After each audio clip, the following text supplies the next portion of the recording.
let me walk through what we are going to cover sort of session by session.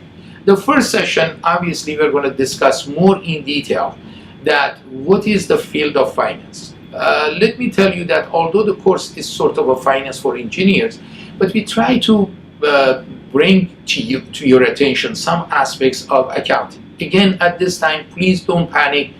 I know that you do not have, or average person in this course do not have a background in accounting, okay? So it is known to me. But what I'm going to do is I'm going to cherry pick some aspects of accounting. The reason is because accounting is almost like the legs of a tripod of this camera. That the camera is standing on a tripod. So imagine the camera would be finance or this course, and tripod would be the accounting. So clearly, sure, you can have it without tripod, but if you have it, you're going to be much, much better off. But also, this course would be a base, so you can change your lenses the way that you can do with different cameras. The same thing happens in finance. By knowing and hopefully successfully completing this course, you're going to be able to take some additional courses at, say, College of Business, at Northeastern, or any other places that you would choose, either now or later on. Courses such as working capital management, investment analysis, portfolio management, corporate finance, international finance, fixed income securities, and many, many more. Why? Because this course can and will play a major base of knowledge for you to feel better when you step in those courses. Now, let me walk through with the material that we are going to cover in this course. So first would be the macro environment. Then we're going to talk about Federal Reserve.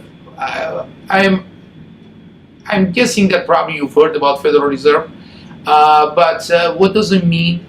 Who are these people? What is the organization? What type of impact they create for us as individuals here in the United States, or believe it or not, in some other parts of the world that they're far distance from United States, but they're going to be impacted by the decisions that Federal Reserve System in United States is going to make.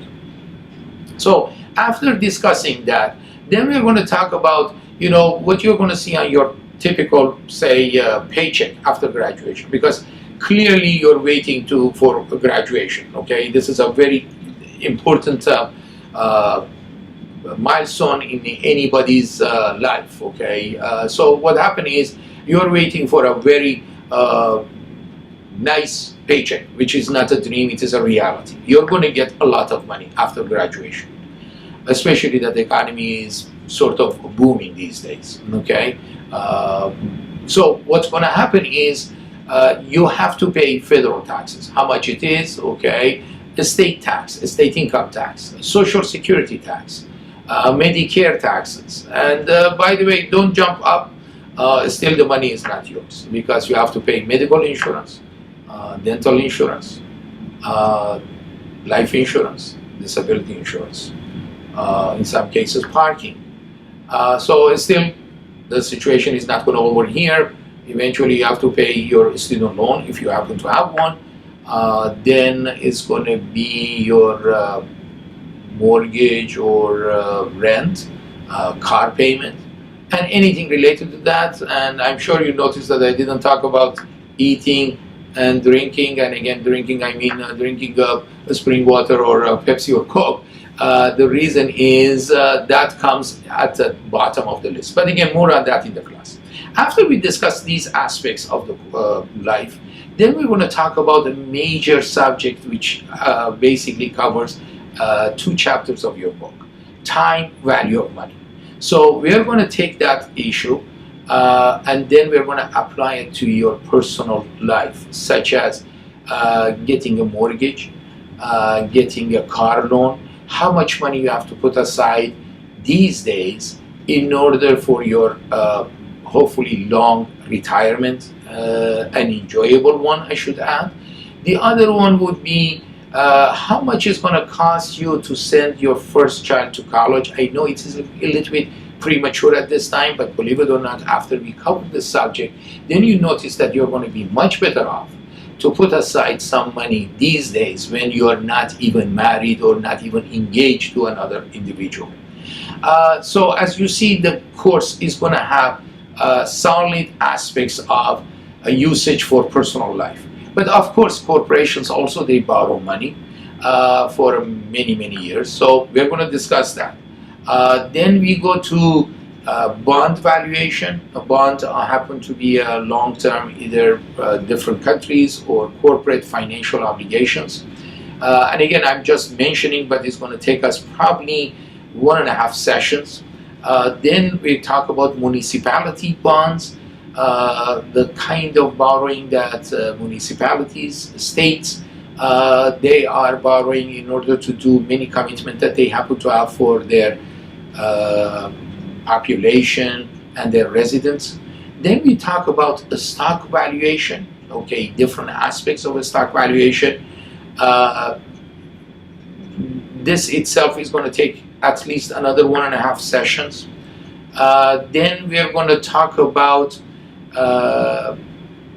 weighted average cost of capital. Okay, say for example, if we ask you, what is your cost of borrowing? If you happen to have a student loan, you might say, okay, I'm paying say 8.75% annual interest rate on my educational loan.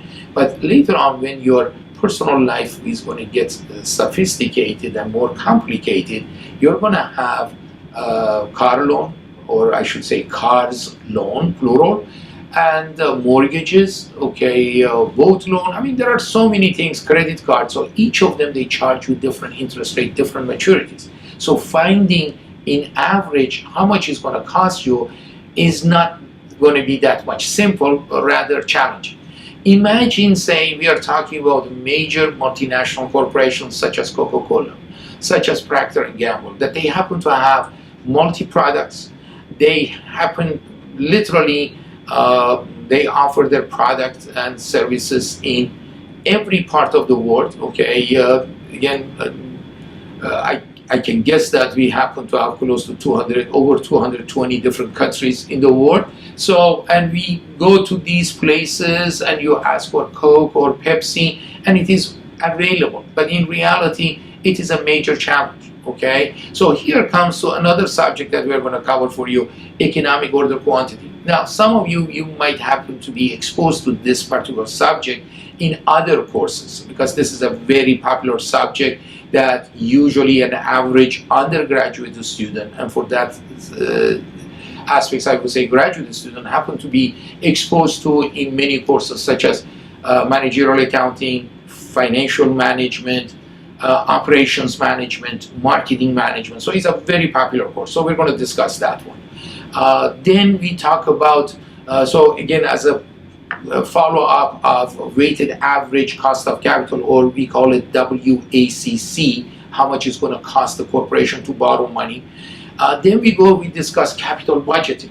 Okay, capital budgeting for you, for me, would be buying a major item such as a car, such as a house. Okay, again, there are so many issues that we have to take into account besides the purchase price or besides the interest rate. So we're going to discuss those. The same thing happened to our corporations, such as you might say GM, General Motors, or Ford. If they want to open up a new assembly plant, should they go to Vietnam or should they go to, say, let's say Vietnam or Thailand, for example? There are many issues because, first of all, that involves a huge investment, initial investment, and then you have, or they have to discuss many other issues. One of them, which is going to be very important, political issues.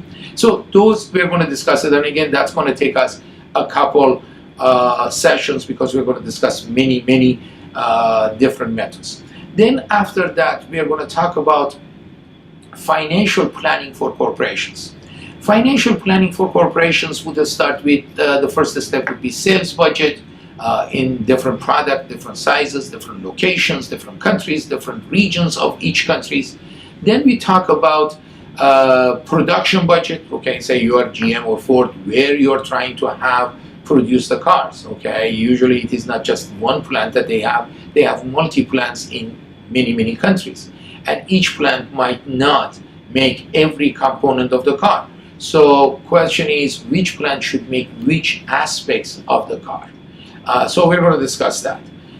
The other one would be that in order to make these cars, you have to buy different materials. You know, the materials obviously would be the body, the metal slash plastic or fiberglass of the car, the tires, okay, glasses, paints, car seat, and miles of wires that they're using in the car, and computer components. So you know much better than I know about these issues. So we're going to discuss that, okay, on a corporate level. So you purchase it. Now question is from where you're going to purchase it. What element we have to discuss that, okay, in terms of arrival time. Some products for some corporations has to be transported by refrigerated vehicle, okay, so that's another challenge. Then eventually the buck stops with the major part, which is how you're going to pay it, which we call it cash payment budget. You and I, we can pay it with cash, a credit card, a smart card, many other types of payment, wire, you know. But the point is, these items and in a more sophisticated ways happen to be available to corporations. So we're going to discuss that. And then cash receipt budget. Okay, say if you're GM Ford, you might have more than 1,000 dealerships. So these dealers, they're going to give you cash. And again, in the United States, obviously would be in dollar, but what about the Canadian operation? It's going to come to you in Canadian currency. Okay, and I'm sure you noticed that the Canadian currency happened to go through occasionally on a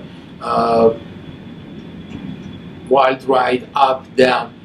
But remember, you as a corporation, you are responsible for your shareholders. Shareholders, in some cases, they might not care, or they might say, look, you know what, don't discuss those issues to me.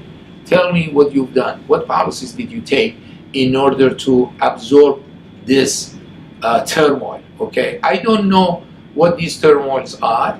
I don't know how to deal with them. You are the corporation. You are my agent. I hire you as a CEO, Chief Executive Officer. I hire you as Chief Financial Officer, CFO. That's the reason that I'm gonna, or we, shareholders collectively, we pay you in millions. And on top of that, we compensate you with additional stock options, free use of corporations, corporate jets, and many other benefits that sometimes you cannot even list them right now, and it is mentioned in some detailed information that corporations, they have to file with SEC, Securities and Exchange Commission. By the way, that is the one that we're going to discuss for you in detail. And then eventually we're going to put together cash payment and cash receipts, make a cash budget, and then eventually you can call all of the master budget. So if I summarize it for you, you see that the course would be very real, very real life approach, and that is going to be the way that we are going to conduct this course.